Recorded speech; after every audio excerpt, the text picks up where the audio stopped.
Hello, Bam! We are the Builders Avenue! Ako si Torrance Valiente, but you can call me Thor.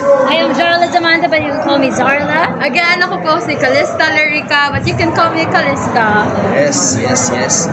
And for the question, yung first question is how the Earth Day Jam inspire us. Yung performance. Inspire our performance, okay. Well, okay, sige. As you guys heard naman, Isang Tala by Sarah Geronimo. Usually kasi, di ba, kapag narinig natin yung tala na song ni Miss Sarah, upbeat siya, pati fun siya, happy siya. It's a joyful song, pero we turned it into a ballad. Tapos yung ballad na yun, naglagay kami ng konting flavor. We put on some rap parts on it, which yung rap parts represents nga the environment, Mother Earth. So, yeah. Hi guys, my name is Lou Bonavie, and actually the feeling is ang inspiration ko kung bakit ako'y kumakanta para sa Earth Day, so worldwide Earth Days, kasi parang naisip ko na kakanta tayo para ating sarili pagka broken hearted tayo, kapag tayo ay masaya, bakit hindi rin tayo pwedeng kumanta para sa buong daigdig or kay Mother Earth, para naman syempre siya yung nagbibigay sa atin ng buhay dito, di ba? Ginagamit natin siya, and wala man lamang tayong kahit anong maibigay. Musician ako, so kung mga singers tayo, yun ang pwede ko nang maibigay, yung aking musika at itong pagbubuo nitong Earth Day Jam.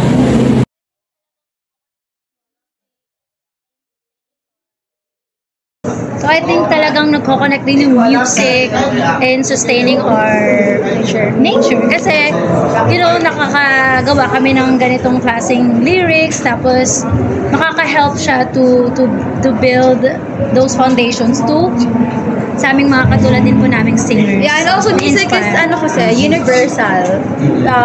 Para siyang universal language like English.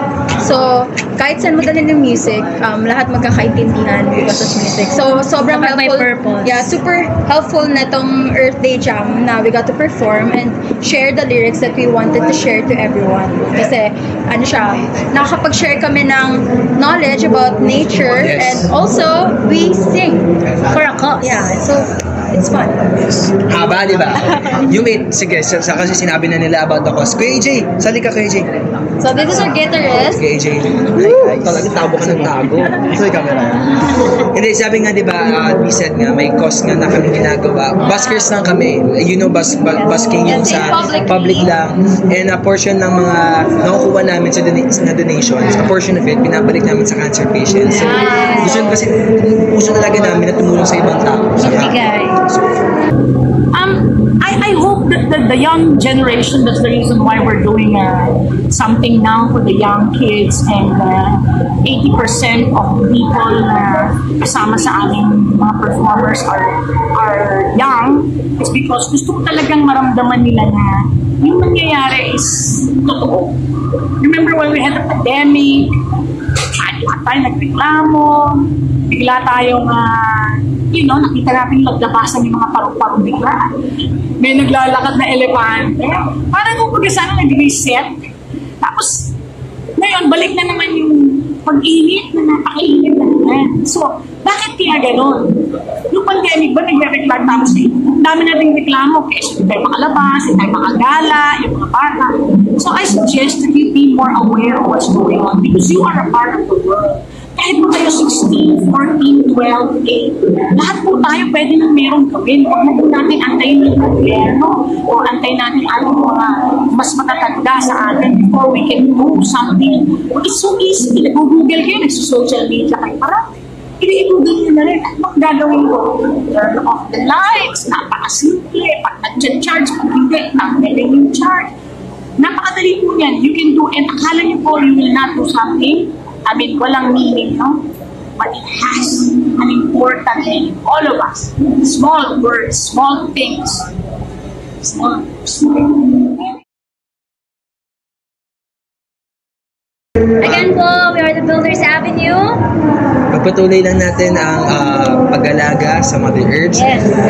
I know it's hard, I know it gets challenging, pero ang katotohanan po, si Lord lang talaga makakapag-ayos at nag-aayos ng mga problema natin dito sa mundo at problema natin but it also starts with us humans to make the world better.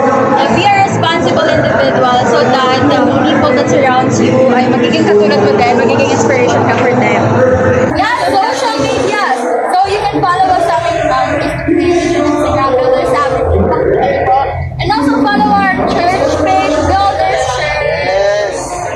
Well, what we can do para po matuloy yung ating campaign is sana po supportahan nyo kami, meaning by